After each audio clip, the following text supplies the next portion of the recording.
ಅಣ್ಣ ಬಾಣ ಏನ್ ಬೇಕು? ಅಣ್ಣ ಒಂದ್ ಪ್ಯಾಂಟ್ ತೋರ್ಸೋಣ. ಪ್ಯಾಂಟಾ? ಅಣ್ಣ ಈ ಪ್ಯಾಂಟ್ ಐತೆ ನೋಡಿ, 2,000 ರೂಪಾಯಿ ನೋಡಿ ಇದು. 2,000 ರೂಪಾಯಿ? 1,500 ರೂಪಾಯಿ ಕೊಡಿ ಅಣ್ಣ. ಇಲ್ಲ ಅಣ್ಣ, 1,500 ರೂಪಾಯಿ ಬರಲ್ಲ ಇದು. ಅಣ್ಣ ಬೇರೆ ಪ್ಯಾಂಟ್ ತೋರ್ಸೋಣ.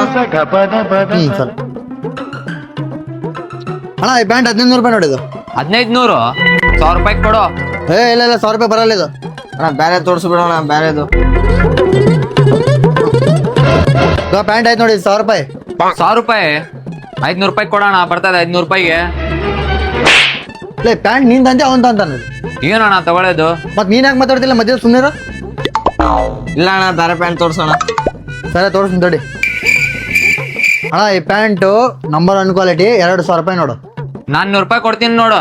ಕೊಡೋದಿದ್ರೆ ಕೊಡು, ಇಲ್ಲ ಅಂದ್ರೆ ಹೋಗ್ಬಿಡ್ತೀನಿ. ಸರ್ ಆಯ್ತು ತಗೋರಿ, ಬಿಲ್ ಕಟ್ಟಿ.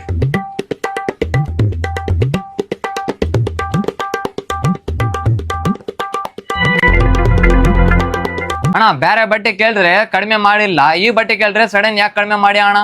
ನನಗೆ ಗೊತ್ತಿತ್ತು ನೀನು ಹಿಂಗೆ ಕಿರಿಕಿರಿ ಮಾಡ್ತೀನಿ ಅಂತ ಹೇಳ್ಬಿಟ್ಟು ನಾನು ಆ ಪ್ಯಾಂಟ್ ರೇಟು 2,000 ರೂಪಾಯಿ ಹೇಳಿದೆ, ನೀನು 400 ರೂಪಾಯಿ ಕೊಟ್ಟು ತಗೊಂಡೆ. ಆಕ್ಚುಲಿ ಆ ಪ್ಯಾಂಟ್ ರೇಟ್ ಇರೋದು ಬಂದ್ಬಿಟ್ಟು ಬರೀ 300 ರೂಪಾಯಿ, ನನಗೆ 100 ರೂಪಾಯಿ ಲಾಭ.